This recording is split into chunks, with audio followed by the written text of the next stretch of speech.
Bismillahirrahmanirrahim. Assalamualaikum warahmatullahi wabarakatuh. Alhamdulillah nahmaduhu wa nasta'inuhu wa nastaghfiruh wa na'udzu billahi min syururi anfusina wa min sayyiati a'malina.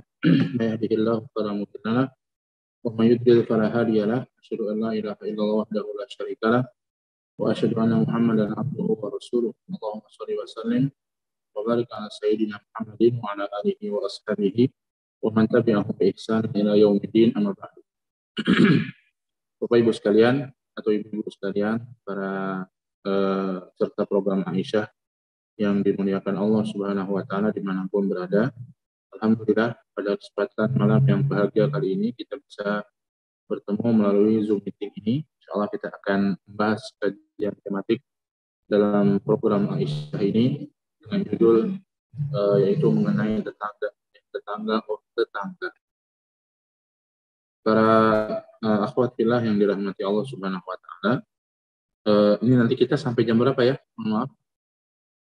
Untuk materinya.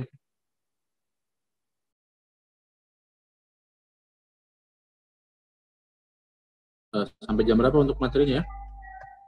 Sampai jam 20.15, Pak. 20.15. Ya, akhwat fillah yang dimuliakan Allah Subhanahu wa taala. Tetangga ini Masya Allah satu hubungan sosial antara seorang insan dengan insan yang lainnya. Secara fitrah, demikian pula adat kebiasaan manusia, hubungan antar tetangga ini seharusnya adalah hubungan yang baik, gitu ya, jaga dan harus dijaga hubungan yang baik, sehingga sampai di negara kita ada satuan masyarakat yang mengumpulkan tetangga-tetangga, namanya rukun tetangga, yaitu RT, ya, dengan harapan mungkin agar tetangga itu rukun, ya. Dalam Islam, subhanallah, perkara tetangga ini bukan hanya merupakan sebuah yang disebut-sebut saja, namun betul-betul dianjurkan untuk berbuat baik.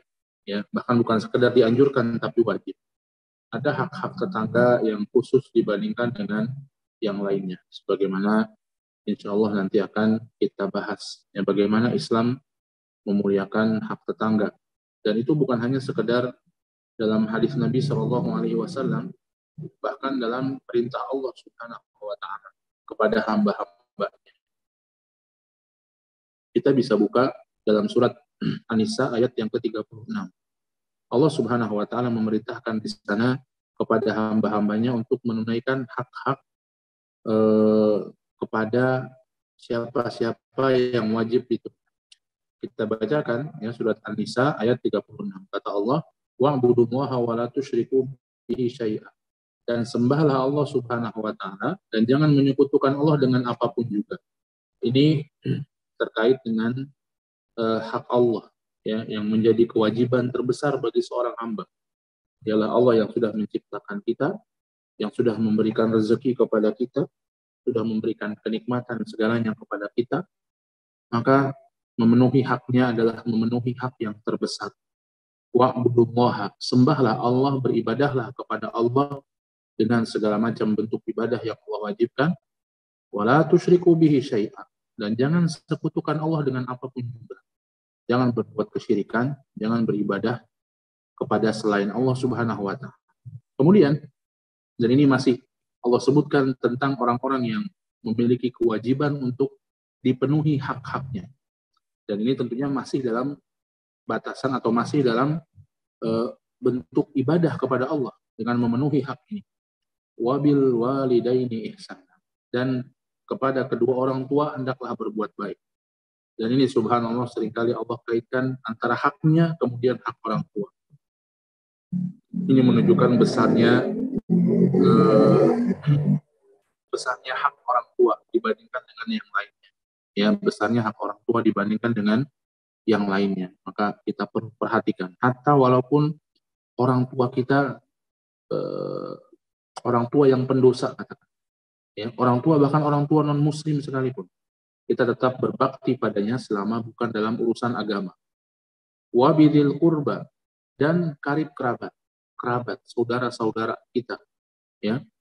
Wal yatama wal masakin, dan penuhilah pula, ya, berbuat baiklah pula wal yatama wal masakin, orang-orang anak-anak yatim dan orang-orang miskin, ya. Mereka orang-orang yang Allah Subhanahu wa taala takdirkan yang satu yatim, ayahnya wafat dalam kondisi dia belum balik, ya, sehingga mungkin berbeda kondisinya dengan anak-anak yang normal yang lainnya. Dan demikian pula orang-orang miskin, ya, yang kondisi ekonominya susah. Allah menyuruh kita berbuat baik pada mereka. Kemudian ini yang terkait dengan tetangga, wal jaril qurba wal jaril junub, dan tetangga yang memiliki hubungan kekerabatan maupun tetangga yang jauh tidak punya hubungan kekerabatan. Di banyak tempat biasanya kalau tetangga ya kerabat, ya, tetangganya sekaligus adiknya, sekaligus keponakan, sekaligus omnya, sekaligus tantenya, sekaligus pak D-nya, budenya, pak Le-nya, dan semuanya. Ya, biasanya sebagian tempat masih seperti itu, ya. Maka Allah sebutkan wal jari dzil qurba, tetangga yang punya hubungan kekerabatan, ya. Kalau yang tidak kerabat gimana? Wal jaril junub. Demikian pula tetangga yang tidak punya hubungan kekerabatan. Allah wasiatkan di sini untuk berbuat baik kepada mereka. Wassahibi bil jambi, dan sahabat yang dekat kita, teman kantor, teman bisnis, teman kita. Wabnis sabil, dan orang-orang ibnu sabil, orang-orang yang kehabisan perjalanan di jalan. Wa ma malakat aymanukum, dan budak-budak yang kalian miliki. Ini terkait dengan perbudakan, ya.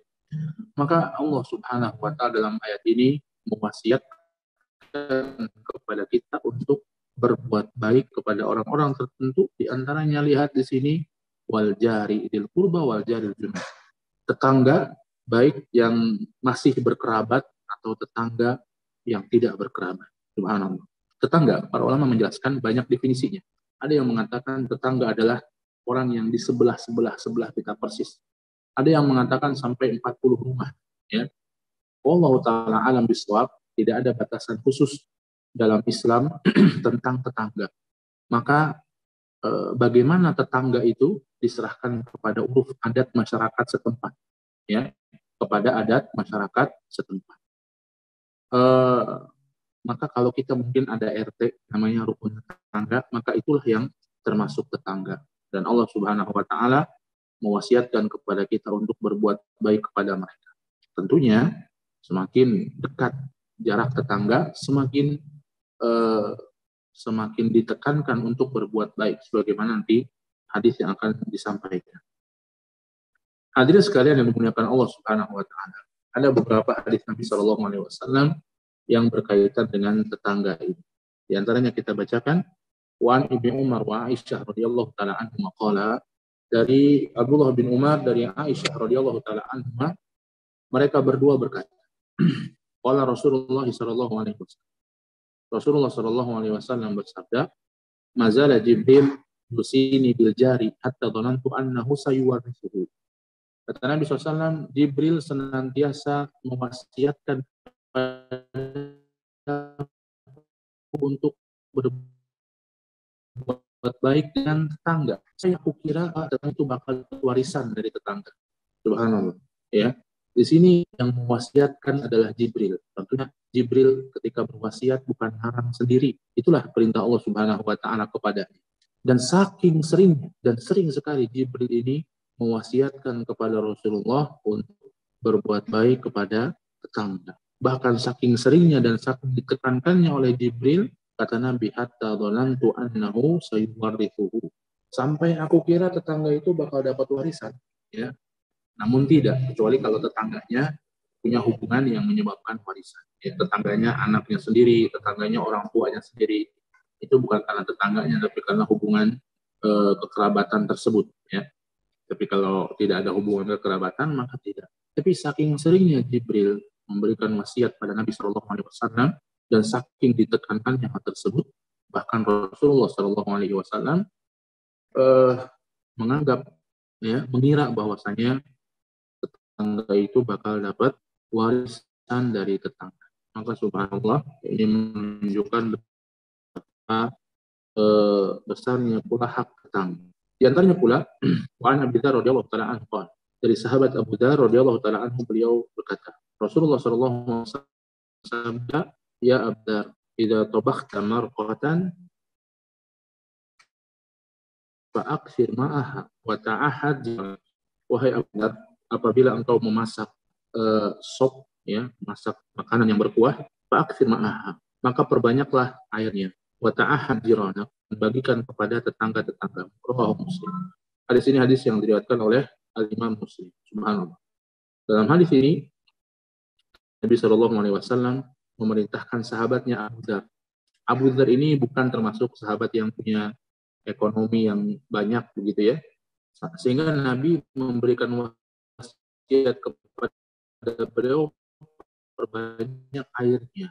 Tapi kalau kita punya kemampuan, ya tentunya bukan sekedar perbanyak airnya saja, bukan sekedar perbanyak kuahnya saja, yang perbanyak juga isinya untuk dibagikan kepada tetangga. Nabi menasihati Abu Dzar dengan yang seperti ini karena beliau juga mengetahui kondisi ekonomi Abu Dzar. Maka walaupun demikian, Nabi SAW tetap memerintahkan pada Abu Dzar untuk berbuat baik kepada tetangga dengan apa yang beliau bisa. Yaitu kalau masak, perbanyak air, perbanyak kuahnya. Tapi kalau kita mampu, ya jangan sekedar perbanyak kuahnya, perbanyak dagingnya, perbanyak sayurnya, ya, sehingga kita pun bisa membagikan dengan hadiah yang lebih baik kepada tetangga kita. Wa ta'ahad jirana, dan berikan kepada tetangga-tetangga. Hadis ini diriwayatkan oleh Imam Muslim.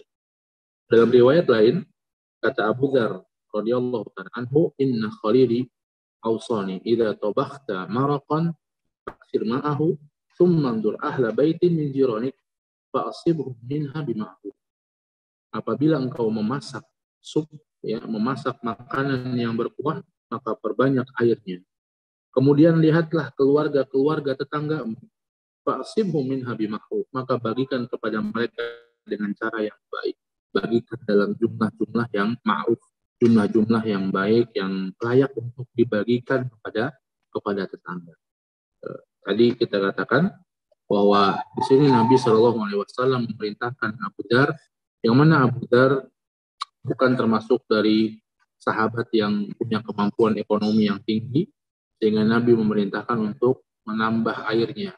Tapi kalau kita bisa, kalau mampu, ya ditambah juga isinya, bukan hanya airnya saja. Wan, hadis yang selanjutnya tentang tetangga. Wa an Abi Hurairah radhiyallahu ta'ala anhu anna Nabi sallallahu alaihi wasallam qala.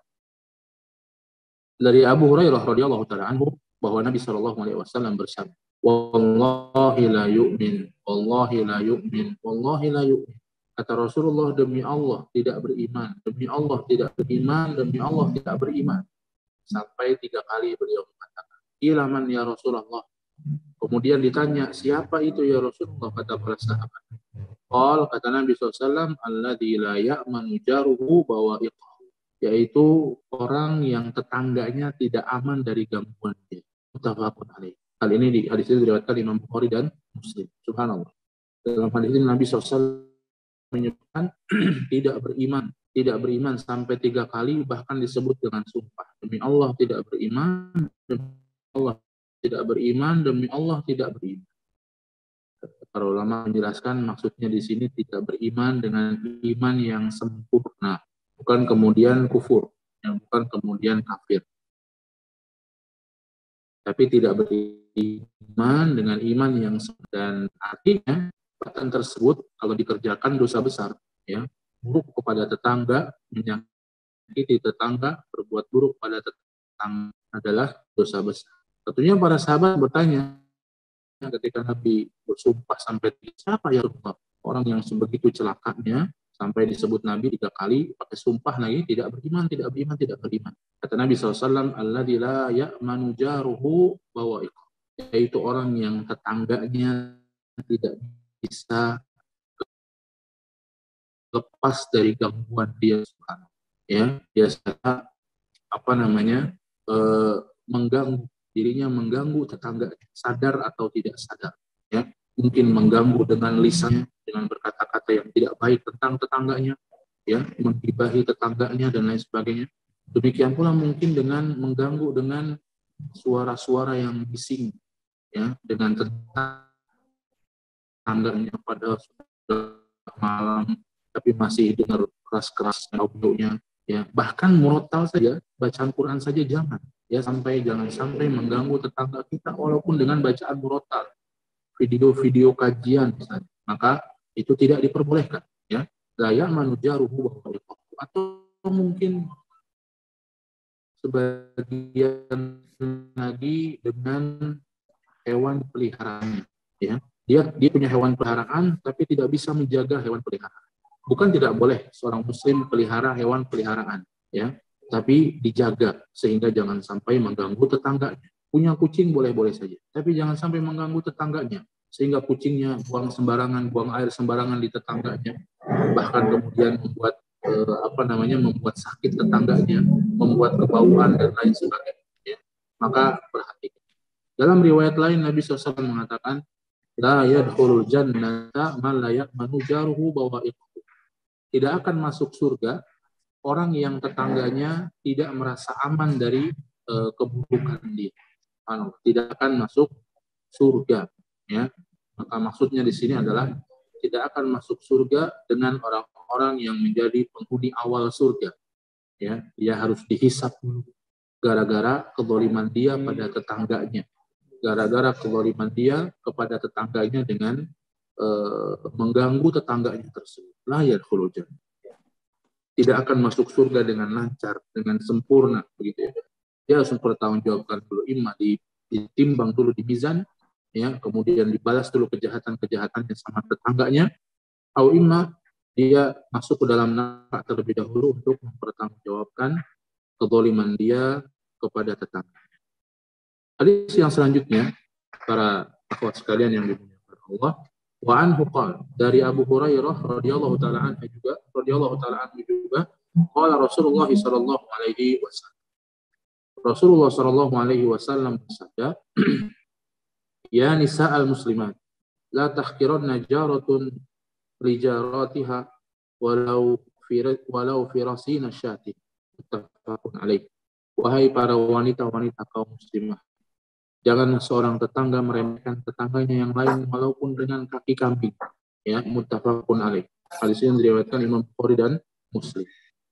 Allah Subhanahu wa taala memerintahkan para tetangga atau para wanita-wanita muslimah yang umumnya mereka banyak berada di rumah dan mengerti urusan rumah, termasuk urusan dengan tetangganya, jangan menyepelekan urusan dengan tetangga. Artinya menyepelekan urusan berbuat baik dengan tetangga. Bahkan kata Nabi, walau firasni syahtin, walaupun dengan tulang-tulang kambing, ya, walaupun dengan kaki kambing, masya Allah, ya. Maka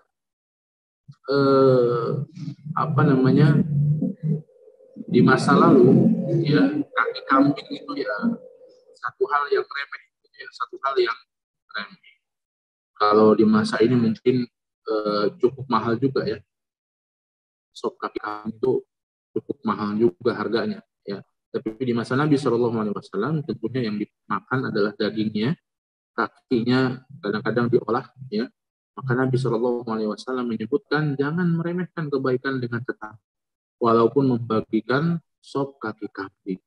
Ya, mungkin zaman sekarang jangan remehkan dengan tetangga, kebaikan dengan tetangga, walaupun mungkin kita sekedar membagikan tumis kangkung, walaupun kita sekedar membagikan sayur bayam, walaupun sekedar kita membagikan tempe mendoan, jangan remeh, ya, karena itu amalan yang bisa jadi besar di sisi Allah Subhanahu wa taala.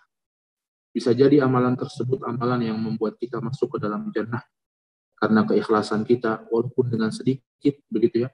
Dan memang kita adanya sedikit, tapi tentunya kalau kita bisa memberi lebih dari itu, ya, berilah yang lebih daripada itu.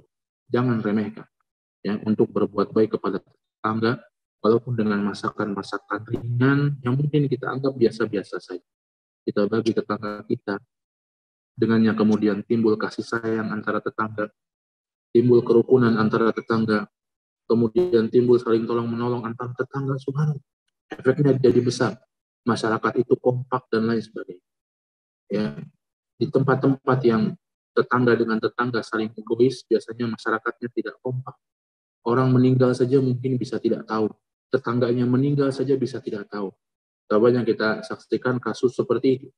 Orang yang cuek dengan tetangganya, ya, kemudian tidak tahu, ya, tahu-tahu naudzubillah gitu ya, sudah tidak bernyawa lagi, sudah berhari-hari. Tetangganya nggak tahu, baru tahu setelah ada bau-bauan yang keluar dari rumahnya, dicek ternyata meninggal, begitu. Dan kasus-kasus yang lainnya, sakit dan lain sebagainya. Ya, maka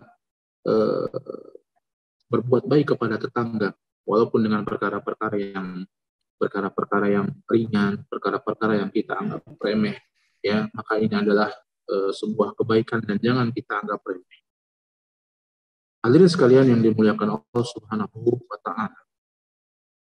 Hadis yang lain yang terkait dengan tetangga, wa anhu, dan dari beliau juga, ini dari Abu Hurairah radhiyallahu ta'ala anna Rasulullah sallallahu alaihi wasallam qala, bahwa Rasulullah sallallahu alaihi wasallam bersabda, la yamna jaru jarahu ay yaghriza khasyata fi jidarihi atau ay yaghriza khasyabatan fi jidarihi. Kata Nabi SAW, kata Abu Hurairah, janganlah seorang tetangga menghalangi tetangganya untuk menyenderkan kayu bakar di temboknya. Ya, zaman dulu masak masih dipakai kayu bakar.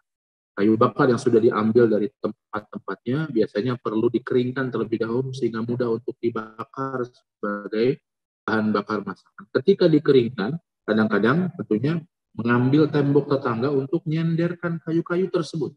Ya, kata Nabi, jangan sampai kalian larang tetangga kalian untuk menyenderkan kayu bakar tersebut. Ya, toh kita nggak keluar duit, toh kita nggak mesti tembok kita juga nggak ya rusak sedikit mungkin, tapi tidak sampai membuat roboh tembok. Tidak ada kerugian yang berarti yang kita dapatkan. Dan tetangga kita bisa mendapatkan kayu bakar yang baik, dia bisa masak, bisa jadi kebaikan bagi keluarga dia. Maka jangan sampai seperti itu, kata Nabi Shallallahu Alaihi Wasallam. Tsumma yaqulu Abu Hurairah. Kemudian Abu Hurairah berkata, ini kasusnya ketika Abu Hurairah berada di negeri lain sesudah wafatnya Nabi Shallallahu Alaihi Wasallam, yang beliau berada di negeri lain, di negeri-negeri tersebut beliau melihat kondisi masyarakat kaum muslimin egois kepada tetangga. Nggak boleh tetangganya itu menempelkan kayu bakar di temboknya. Ya, maka Abu Hurairah mencela mereka. Setelah menyebutkan hadis ini, kata Abu Hurairah, "Mali arakum anha mu'ridin." Kenapa aku melihat kalian berpaling dari hadis ini?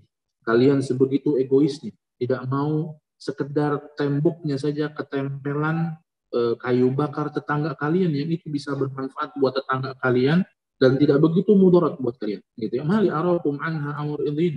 Kenapa aku melihat kalian berpaling dari hal ini? Wallahi la armiyanna bihataini atau bihabaini aktafikum, ya, demi Allah, kalau kalian masih seperti itu, aku betul-betul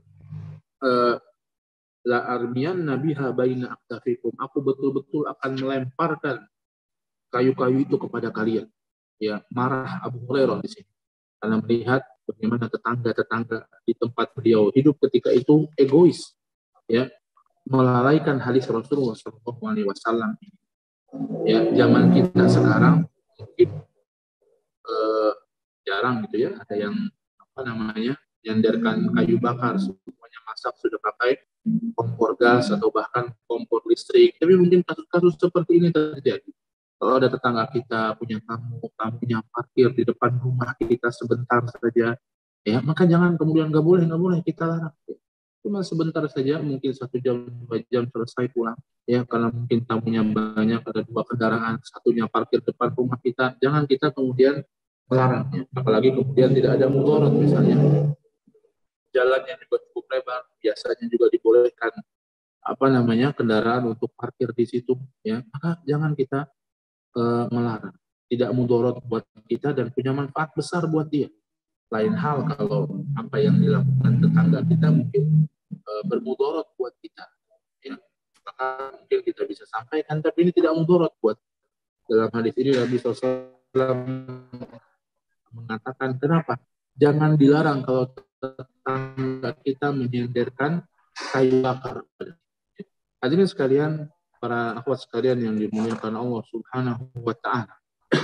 Hadis lain yang menyebutkan tentang hal ini, ya, Nabi SAW bersabda, "Man kana yu'minu billahi wal yawmil akhir fala yu'li jarahu, wa man kana yu'minu billahi wal yawmil akhir falyukrim dhaifahu, wa man kana yu'minu billahi wal yawmil akhir falyaqul khairan aw liyasmut." Barang siapa yang beriman pada Allah dan hari akhir, ya, Nabi SAW menyebutkan tentang iman pada Allah dan hari akhir dan ciri orang yang beriman pada Allah dan hari akhir dengan betul. Yang semua ini adalah barang-barang tentang akhlak, urusan tentang akhlak. Apa itu cirinya? La yu'li jarahu, maka janganlah dia mengganggu tetangga. Satu. Wa man kana yu'minu billahi wal yawmil akhir falyukrim dhaifahu. Siapa yang beriman pada Allah dan hari akhir, hendaklah dia muliakan tamunya. Coba, wa man kana yu'minu billahi wal yawmil akhir falyaqul khairan aw liyasmut. Barang siapa yang beriman pada Allah dan hari akhir, hendaklah dia berkata yang baik atau lebih baik dia diam. Ini ciri orang yang punya akidah yang lurus, akhlaknya mulia. Dan salah satu bentuk akhlak mulia tersebut adalah jangan dia ganggu tetangganya. Jangan dia ganggu tetangganya. Maka orang yang suka mengganggu tetangganya, kalau kita pakai logika terbalik, maka ada yang salah, ada yang kurang, ada yang tidak pas dalam iman dia kepada Allah dan kepada hari akhir. Kemudian hadis yang selanjutnya dari Aisyah radhiyallahu taala anha, beliau mengatakan, "Ya Rasulullah, inna li jaraini fa ila ayyihima uhdi." Ya Rasulullah, aku punya dua tetangga nih. Beliau punya satu barang untuk dihadiahkan, ya, dan mungkin nggak bisa dibagi-bagi. Fa ila ayyihima uhdi. Pada yang mana aku kasih hadiah? Ya, ada dua tetangga. Maka petunjuk Nabi SAW, ila aqrabihima minka baban, pada yang pintunya lebih dekat kepadamu. Pintunya lebih dekat kepadamu. Jadi itu diantara petunjuk Nabi SAW, kepada tetangga mana kita ditekankan berbuat baik, kepada tetangga yang pintunya lebih dekat dengan kita. Kenapa? Karena mungkin dia bisa melihat sesuatu dari kita, ya, mudah, ya, dibandingkan dengan yang lain. Yang terakhir, Wan Abdullah bin Umar radhiyallahu taala anhu maqal, dari Abdullah bin Umar radhiyallahu taala anhu beliau mengatakan, qala Rasulullah sallallahu alaihi wasallam, Rasulullah SAW mengatakan, khairul ashabi indallahi khairuhum li sahibihi wa khairul jirani indallahi ta'ala khairuhum li jarihi. Rawahu Tirmidzi wa qala haditsun hasan. Kata Nabi SAW, sebaik-baik sahabat dengan sahabatnya di sisi Allah adalah sahabat yang paling baik, ya. Sebaik-baik tetangga di sisi Allah adalah tetangga yang paling baik dengan tetangganya. Artinya, tetangga yang baik adalah manusia yang mulia di sisi Allah Subhanahu wa Ta'ala. Carilah tetangga yang seperti itu. Kalau kita tidak bisa mencari tetangga yang seperti itu, jadilah tetangga yang seperti itu. Tetangga yang baik dengan tetangga. Allah Ta'ala alam bisawab. Ini beberapa ayat dan hadis bisa kita bacakan tentang permasalahan tetangga ini. Silakan. Kalau ada pertanyaan yang bisa dijawab, yang tidak bisa nanti bisa ditanyakan kepada ustadz-ustadz yang lainnya. Allahu a'lam.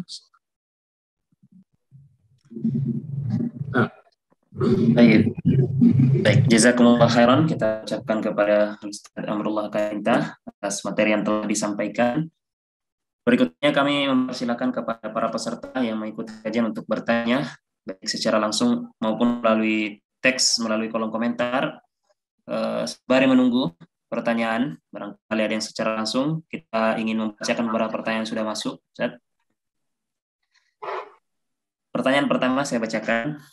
Assalamualaikum Ustaz. Kedengaran Ustaz? Suara saya kedengaran?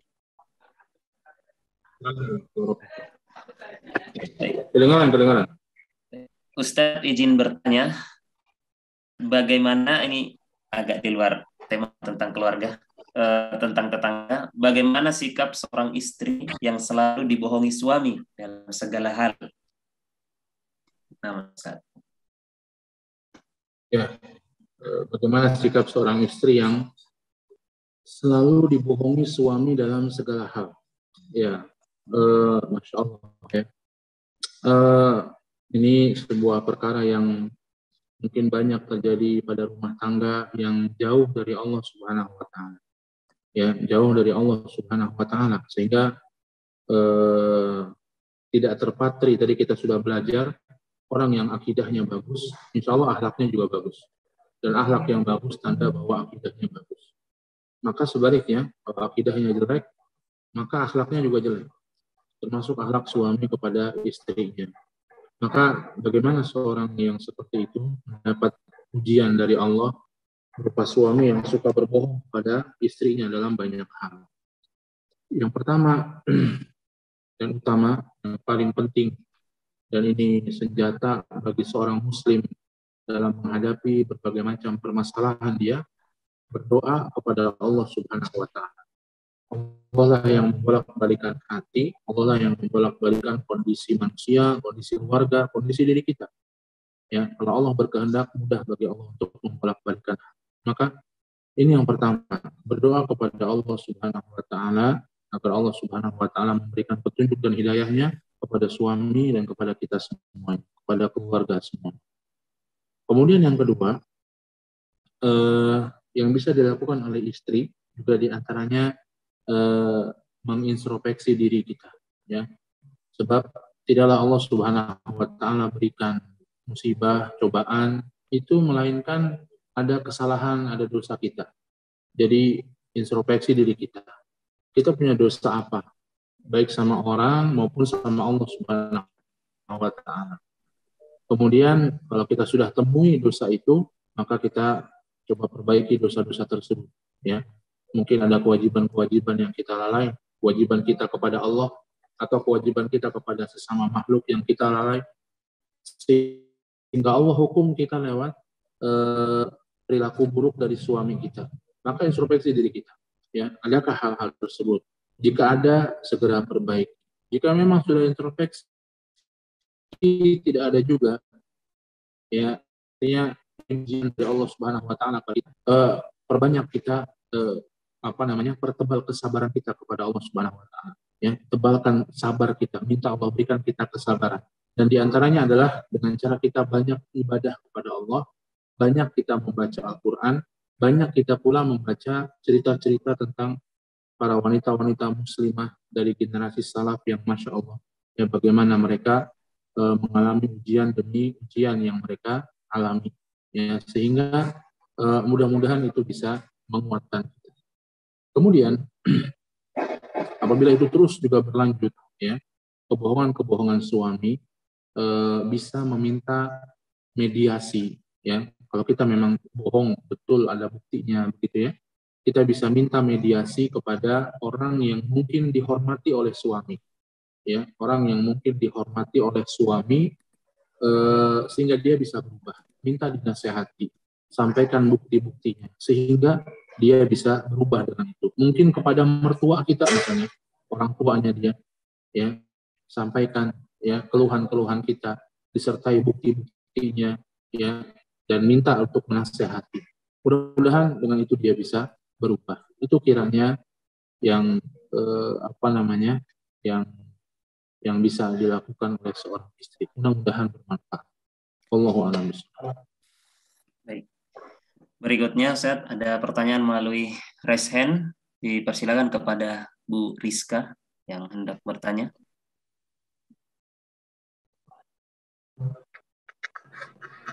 Assalamualaikum, Ustaz. Waalaikumsalam warahmatullahi wabarakatuh.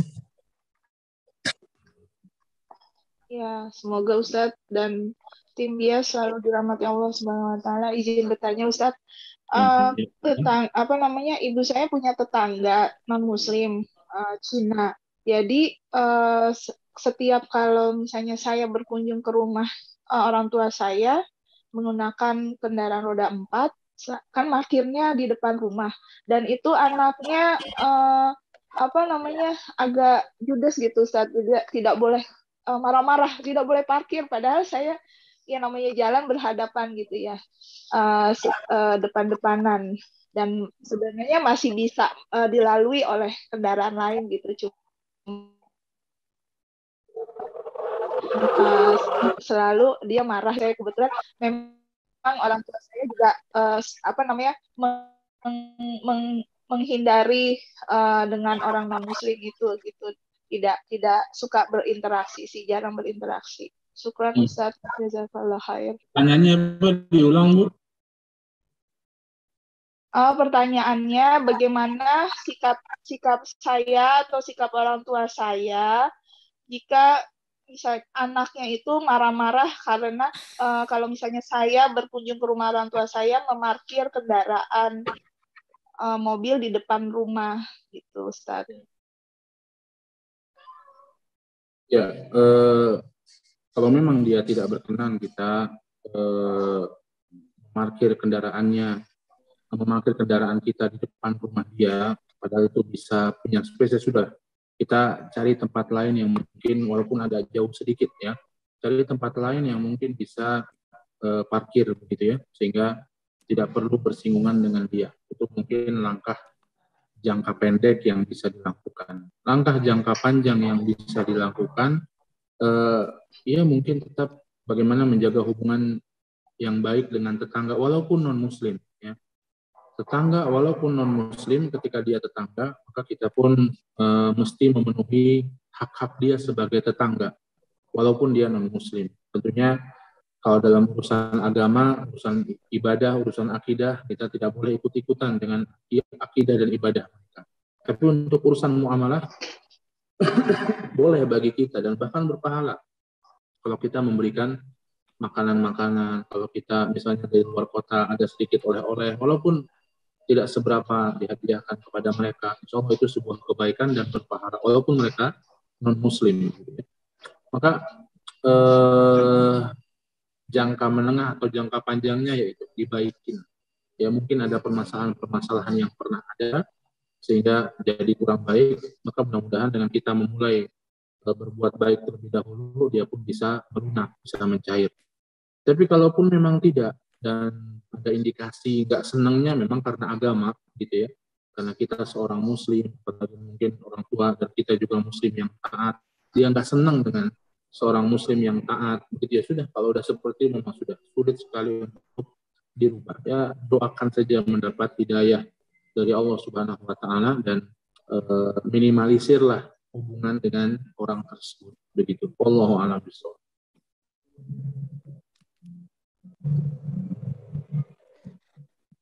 Baik.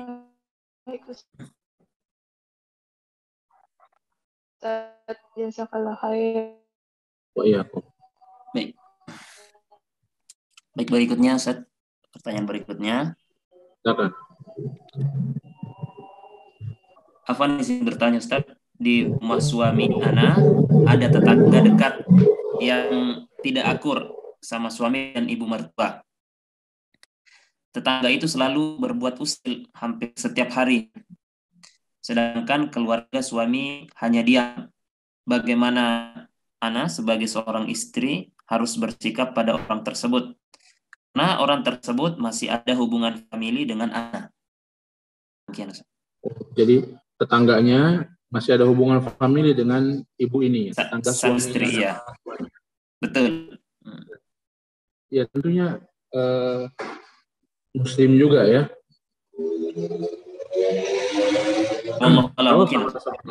Ya. Kalau sama-sama muslim, Nabi SAW mengatakan ad-din nasihah. Agama itu nasihat. Agama itu nasihat. Jadi agama itu kita ingin kebaikan buat semuanya.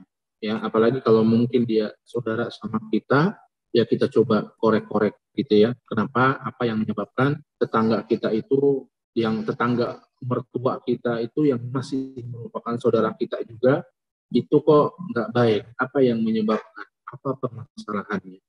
Kalau ketemu permasalahannya, ya mungkin bisa diselesaikan, ya bisa diselesaikan atau bisa kita sarankan untuk menyelesaikan masalahnya ada di mana, gitu. Nasihat, kasih nasihat, dan harus dan patut kita coba seperti itu sehingga tidak berlarut-larut hubungan yang tidak baik antara mertua kita ya dengan tetangga kita, apalagi tetangga kita itu juga saudara kita sendiri. Ya, kedua-duanya kita punya kewajiban untuk menasehati. Nasehati itu ingin kebaikan bagi mereka. Kita ingin baik buat mertua kita sehingga tidak stres dengan tetangga yang kurang baik sama dia. kita ingin juga tetangganya dia yang juga merupakan saudara kita ini juga baik gitu. Ya ditanya dulu apa yang menjadi penyebab hal tersebut. Biasanya ya memang ya hubungan orang itu makin dekat makin potensi pecah gitu ya.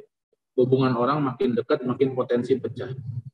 Tetangga lebih potensi untuk pecah dibandingkan dengan tetangga yang jauh. Tetangga dekat dengan tetangga jauh lebih potensi pecah tetangga yang dekat karena urusannya semakin banyak hal yang bikin potensi pecah ya, gara-gara anaknya berantem, gara-gara kucingnya berantem, gara-gara berantem dengan diri mereka sendiri begitu ya, dengan sesama mereka, ini lebih mungkin ya. Jadi apa sebabnya dikomunikasikan, kalau memang ada sebabnya dan bisa kita mengatasinya, maka kita coba atasi ya, sambil didoakan mudah-mudahan Allah mendamaikan antara kedua.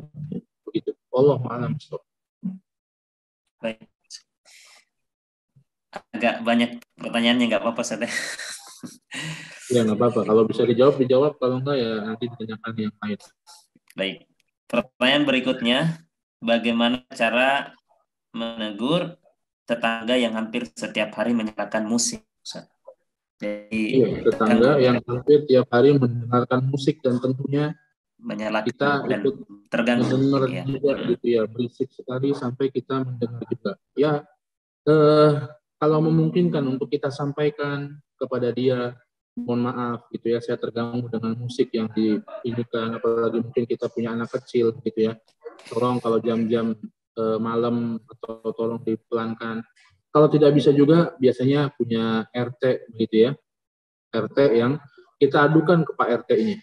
Kita adukan ke Pak RT-nya. Mudah-mudahan Pak RT atau Pak RT-nya bisa negur dengan baik sehingga dia pun bisa mengurangi atau menghilangkan kemudaratan tersebut. Kalau sama RT nggak mempan, ya mungkin bisa yang lebih tinggi dari itu, RW atau kepala dukuh gitu ya. Kalau memang nggak mempan juga, adukan sama Allah Subhanahu wa Ta'ala. Ya, adukan sama Allah Subhanahu wa Ta'ala. Semoga Allah menghentikan kezaliman dia tersebut. Ya, mudah-mudahan Allah jawab doa kita dengan cara yang terbaik. Ya, Allah hentikan kezaliman tersebut. Wallahu a'lam. Nah, baik, berikutnya ada 2 pertanyaan yang mirip. Bagaimana sikap kita terhadap tetangga yang menutup diri kepada kita, sedangkan kita sudah berusaha selalu berbuat baik dan mendekat? Atau sama pertanyaan berikutnya, bagaimana sikap kita menghadapi tetangga yang tidak ingin berinteraksi? Jadi tetangga tersebut menutup diri atau tidak ingin berinteraksi dengan kita, padahal kita sudah berusaha untuk berbuat baik, mendekat. Ya, teruslah berbuat baik kepada dia. Nanti mudah-mudahan Allah akan membalas kebaikan kita walaupun bukan lewat dia. Mungkin perlu memahami juga kondisi dia. Kadang-kadang sebagian orang memang apa ya istilahnya, ada orang itu introvert, ada ekstrovert gitu ya. Dia memang sulit untuk bergaul, gitu. Sulit untuk ngomong, mungkin biasanya diem saja dan lain sebagainya karena berbagai macam alasan. Kalau memang kondisi orang ini seperti itu, ya sudah, kita pun jangan terlalu agresif untuk ngajak ngomong dia dan lain sebagainya. Sudah, kita pun ambil sikap yang dia nyaman dengan kita. Kalau kita hanya seperlunya saja, sudah seperlunya saja. Kita nggak perlu lama-lama, nggak perlu panjang-panjang ngobrol sama dia. Biasanya sih seperti ini karena perbedaan sikap gitu ya, perbedaan watak gitu ya. Mungkin kita orangnya senang ngomong gitu ya, senang gaul sama orang, senang kalau bahasa Jawanya sumeh gitu ya, luas dan lain sebagainya lah. Tapi tetangga kita mungkin berlawanan, ini watak, tabiat masing-masing orang berbeda-beda. Ya kita maklumi saja kalau seperti itu, selama diam-diam itu masih dalam hal yang wajar-wajar saja, mungkin memang sifatnya atau sikapnya atau tabiatnya seperti itu, dibuat yang dia nyaman saja. Kita juga tidak perlu memaksakan dia harus sering bicara dan lain sebagainya, karena karakter orang bermacam-macam gitu ya. Begitu. Wallahu a'lam. Baik. Berikutnya mungkin ini agak mirip dengan pertanyaan-pertanyaan sebelumnya, tapi kasus berbeda. Bagaimana menyikapi tetangga yang suka bicara tidak enak, judes atau julid? suka iri dengan apa yang orang lain punya. Nah, Ustaz.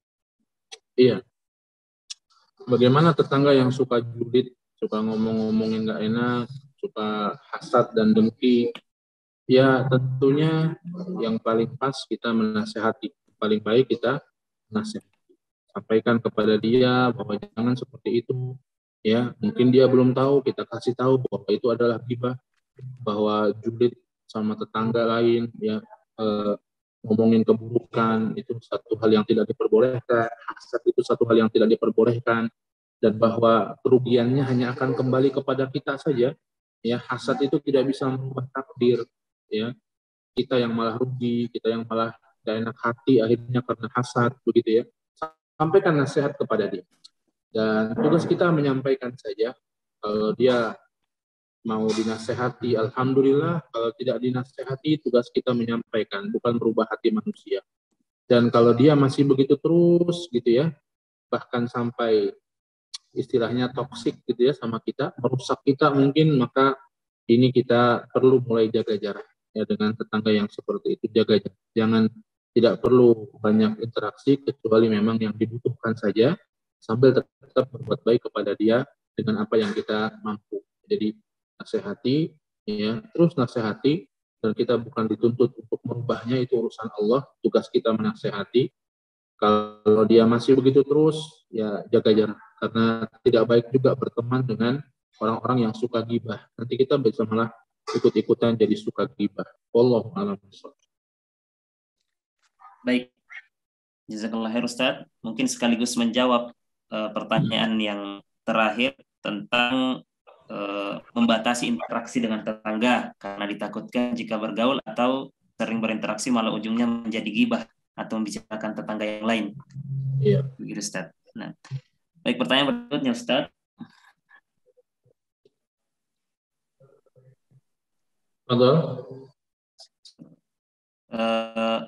Agak mirip, tapi mungkin ada jawaban yang lain Ustaz. Bagaimana kita harus bersikap kepada kerabat suami? Jadi bagaimana kita harus bersikap kepada kerabat suami yang rajin beribadah, namun lisannya selalu menyakiti hati? Iya, alhamdulillah ya, kalau dia rajin beribadah, alhamdulillah. Perkara lisan dia suka menyakiti hati, memang ini satu problem, yang lain juga ya. Maka seperti jawaban-jawaban sebelumnya, kita itu punya kewajiban untuk menasehati sesama kaum muslimin, apalagi dia kerabat suami kita. Dan tugas kita menasehati. Ya, kita harus camkan baik-baik itu. Ketika memberi nasihat sama orang, tugas kita itu menasehati, bukan merubah orang itu. Sehingga kita bisa nothing tulus gitu ya ketika menasehati. Bisa lepas gitu ketika menasehati. Lepas dalam arti dengan tetap memperhatikan adab dan tata cara yang baik dalam menasehati. Namun ketika kita paham itu, maka kita pun bisa lepas dalam menasehati, tidak ada beban. Karena memang tugas kita menasehati, bukan mengubah orang itu. Nasehati. Kalau memang kita mengetahui dari lisan dia suka berkata yang buruk, nasehati. Ya mungkin kadang-kadang orang begitu berdalih dengan sudah kebiasaan saya, sudah susah ini, udah bawaan orok kata orang gitu ya. Tapi jangan satu hal, jangan dijadikan satu hal yang membuat kita terhalang dari berubah menjadi lebih baik, yang merubah keburukan kita menjadi kebaikan. Tidak ya, bawaan orok itu fitrah manusia, itu kebaikan ya sebenarnya, cuman jadi rusak gara-gara berbagai macam hal. Mungkin itu yang terjadi dengan dia ya. Maka nasihati, tugas kita menasihati dengan ikhlas, dengan cara yang baik. Ya sudah, kalau memang dia bisa ikut dan orang itu mudah-mudahan ya, kalau dinasihati kita dengan baik, mudah-mudahan akan sampai ke hati dia, dan mudah-mudahan dia bisa berubah gitu ya. Walaupun nggak mungkin nggak sekali dua kali, harus berkali-kali gitu ya. Tapi kita wajib untuk berusaha untuk menasihatinya. Terus kalau dia ada perubahan, alhamdulillah. Kalau tidak ada, ya nasihati begitu kita ketemu kasusnya, kita nasihati jangan begitu, dan seterusnya. Begitu. Wallahu a'lam. Baik. Pertanyaan berikutnya Ustaz. Tentang hadis tadi sempat dibahas oleh Ustaz, Itu jika engkau memasak kuah, maka perbanyaklah airnya dan perhatikanlah tetangga-tetanggamu. Nah, sedangkan saya hanya masak pas-pasan untuk berdua dengan suami, Ustadz. Apakah saya termasuk tetangga yang menzalimi tetangga karena masakannya sampai tercium ke rumah tetangga, Ustadz? Ya, tentunya ini sekali-sekali kita perlu untuk membagi tetangga kita, begitu ya. Jangan kita hanya masak untuk suami saja, untuk keluarga kita saja sekali-sekali, ya. Mungkin nggak mesti tiap hari, begitu ya. Tiap hari kita, kalau bisa, masya Allah. Kalau kita mau, kita bisa, masya Allah. Tapi kita perlu sekali-sekali untuk membagikan masakan kita. Oh, khusus misalnya kita masak spesial, ya, maka bagi ke tetangga kita. Walaupun mungkin biasa menurut dia, tapi jangan meremehkan hal tersebut. Mobil khusus kalau kita masak masakan yang spesial gitu ya. Maka mungkin ada tamu kita, datang mertua kita, datang orang tua kita mungkin masakan-masakan yang khusus, maka kita bagi tetangga kita untuk nyobain. Mudah-mudahan itu bisa merekatkan hubungan antara tetangga dengan tetangga. Ya, dan itu satu kebaikan. Ya, kalau kita nggak pernah begitu sama sekali, itu satu keburukan. Bisa dikatakan sebuah keburukan, nggak pernah bagi-bagi tetangga sama sekali. Itu satu keburukan. Jangan kita menjadi orang yang seperti itu. Allahu Akbar. Baik. Pertanyaan berikutnya, Ustaz. Bagaimana caranya saya sebagai adik bersikap kepada kakak yang kurang amanah, suka memfitnah, menghasut, dan mempermalukan saya. Namun sebenarnya beliau bukan kakak kandung saya. Kami sama-sama diasuh oleh ibu yang beliau itu tidak memiliki anak. Selama ini saya selalu diam meski hati saya sakit. Saudara angkat mungkin. Ya, kalau memang ada mudarat bagi kita untuk dekat dengan orang tertentu yang itu bisa membuat kita sakit hati, bisa membuat kita rugi, bisa membuat kita terzalimi, bisa membuat kita melakukan dosa dan maksiat, maka nggak usah deketin orang yang seperti itu. Ya, jaga jarak, walaupun tetap jaga hubungan yang baik seperlunya, tapi jaga jarak dengan orang-orang yang seperti itu demi keselamatan diri kita juga. Ya, kalau dia tadi nggak amanah, maka jangan berikan amanah ke dia. Kalau dia memang suka menyakiti lisan kita, kata-katanya, suka mendolimi kita, mendolimi harta kita, mendolimi kehormatan kita, maka jangan sering-sering berinteraksi dengannya, kecuali sedikit. Ya. Bagaimana kalau memang mau nggak mau kondisi harus begitu karena tinggal satu rumah misalnya dengan orang yang seperti itu, maka batasi interaksi kita dengan orang-orang seperti itu. Ya. Sambil didoakan dan sambil kemudian kita minta sama Allah agar Allah memberikan petunjuk kepada dia dan kepada kita agar berada di atas jalan yang baik. Allahu a'lam. Nah, Ustaz, berikutnya ada pertanyaan seputar kurban. Bolehkah panitia membagikan daging kurban dari masjid untuk semua tetangga yang non-muslim di komplek itu? Membagikan daging kurban sebagai hadiah kepada non-muslim boleh. Ya, boleh membagikan dengan catatan yang muslim dapat, gitu ya, jangan dibagikan kepada non-muslim semua. Tapi dibagikan kepada non-muslim dalam rangka hadiah, maka itu diperbolehkan. Ya, Allah. Baik. Berikutnya, bagaimana hukumnya jika seorang istri sering bepergian, namun dia tidak menyiapkan keperluan suaminya terlebih dahulu, sementara suami telah mulai renta? Dan bagaimana cara kami sebagai kerabat menasihati sang istri tersebut? Ya, ini satu perilaku yang tidak baik ya. Kalau istri sering bepergian, sementara suaminya sudah mulai renta, sudah mulai tua begitu ya, sudah mulai renta, dan harusnya di saat itu dia perlu perlu untuk pelayanan dari istrinya, ya, dan tidak disiapkan apa-apa, tidak juga disiapkan orang yang bisa membantu mungkin, maka dan dia malah pergi kemana-mana begitu, yang tidak seberapa pentingnya, maka ini satu hal yang sikap yang tidak baik, ya, seorang istri yang sikapnya tidak baik, ya. Perlu dinasehati, harus dinasehati, kemudian diingatkan kepada sang istri yang seperti ini, tujuan pernikahannya apa, agar bisa beramal soleh, masing-masing bisa saling mendukung, diingatkan. Sebagai keluarganya kita perlu untuk mengingatkan, ya. Apabila tidak bisa berubah, ya, dan begitu terus dan semakin menjadi-jadi, ini menunjukkan atau ini bahkan semakin menjadi-jadi begitu, ya. Artinya tujuan kehidupan rumah tangga tidak bisa terjalani dengan baik begitu, ya. Maka mungkin lebih baik tidak usah berumah tangga lagi dengan yang seperti ini, kalau memang seperti itu, dengan istri yang seperti ini. Kalau terus-menerus tidak bisa dinasihati, atau mungkin perlu dicari juga akar masalahnya apa, ya, sampai sang istri mungkin sering keluar. Boleh jadi juga mungkin misalnya keluarnya itu untuk mencari nafkah, karena sang suami sudah tidak bisa mencari nafkah, sehingga akhirnya sang istri harus mencari nafkah, sehingga dia sering keluar, ya.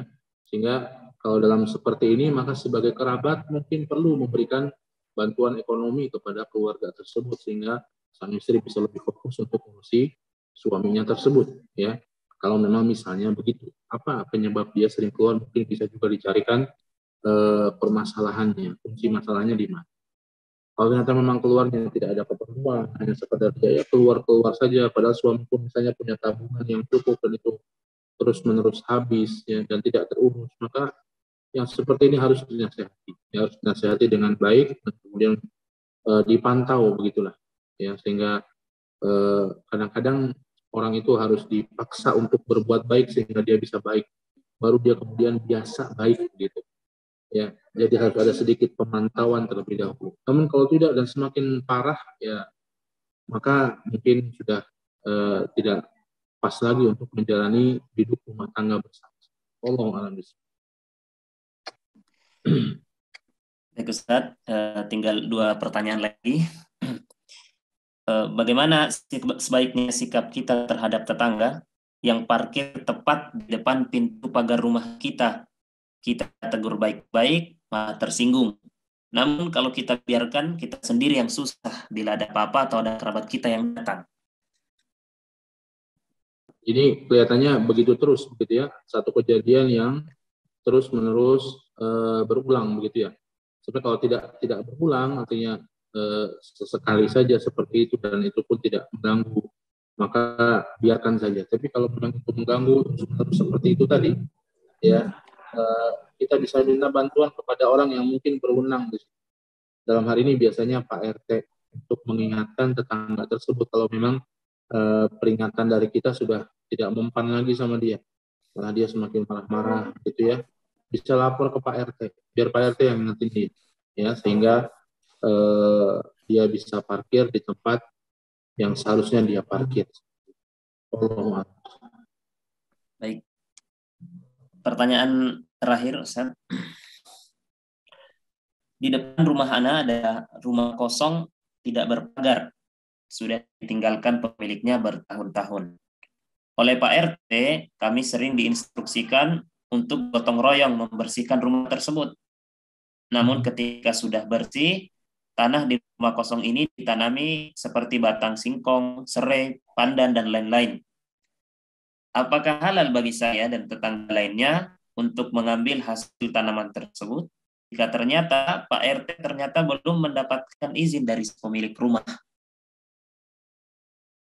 Artinya pemilik rumahnya itu masih ada, ya, masih bisa dimintakan izin, begitu, ya.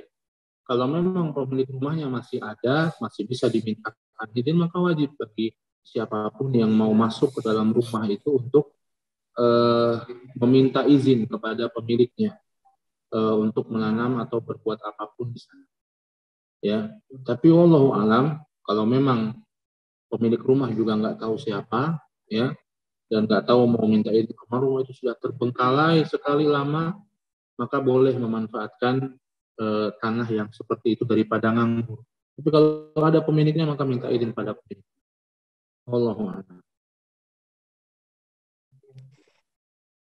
Baik, sepertinya pertanyaan sudah selesai, Ustaz. Baik.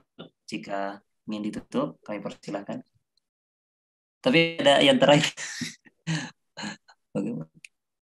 Bagaimana? Masih ada? Ada yang baru masuk. Betul. Gimana, Ustaz? Kita bacakan baik. Ya. Mungkin ini yang terakhir ya, para peserta kajian. Bagaimana menyikapi tetangga yang di depan kita baik, tetapi di belakang menusuk hati seperti fitnah? Ya, kalau dia di depan kita baik, ya kita baik kepada dia yang ketika di depan juga baik. Tapi kalau kita tahu jelas bahwa di belakang dia betul-betul misalnya memfitnah kita dengan berbagai fitnah, maka dia telah berbuat buruk kepada kita dan kita mesti memberikan nasihat, ya, unsur akhaka zaliman aw madluman, kata Nabi. Tolonglah saudaramu yang zalim atau dizalimi. Nolong saudara yang dizalimi kita paham, yaitu mengangkat dia dari kezaliman. Tapi nolong saudara kita yang zalim bagaimana? Ya, memberhentikan dia agar jangan sampai dia zalim terus-terusan. Nasihati dia. Kalau memang kita paham betul, tahu betul bahwa dia memfitnah kita di belakang, ada bukti-buktinya, kita nasihati dia. Kita klarifikasi, kita clearkan. Mungkin fitnah dia tentang kita juga karena satu perbuatan kita yang ambigu, yang meragukan, yang memang mungkin bisa mengundang fitnah, kita klarifikasi. Kalau memang itu satu hal yang tidak benar. Sehingga mudah-mudahan dia bisa sadar dengan itu. Ingat tadi kita nasihatin orang itu ya, kewajiban kita nasihatin, bukan merubahnya. Perkara merubah itu urusan Allah Subhanahu wa Ta'ala.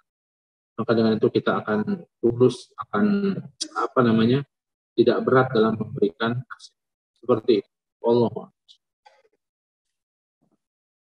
Baik, sudah selesai, Ustaz. Tafadhol jika ingin ditutup. Ya, akhwat sekalian yang dimuliakan Allah Subhanahu wa Ta'ala, ya, tetangga memang satu hal yang akrab dalam kehidupan kita. Allah dan Rasul-Nya mewasiatkan kita untuk berbuat baik dengan mereka, maka berbuat baiklah kepada mereka dengan cara-cara yang ma'ruf, dengan cara-cara yang secara adat kebiasaan adalah sebuah kebaikan. Dan dalam perbuatan kebaikan, satu hal yang perlu kita perhatikan, ya, bahwa innama nut'imukum liwajhillah la nuridu minkum jazaan wala syukura. Kata Allah menceritakan orang-orang yang soleh, mereka mengatakan innama nut'imukum liwajhillah. Sesungguhnya kami memberi makan kepada kalian karena wajah Allah. La nuridu minkum jazaan wala syukura. Kami bukan ingin dibalas oleh kalian, bahkan bukan ingin ucapan terima kasih dari kalian.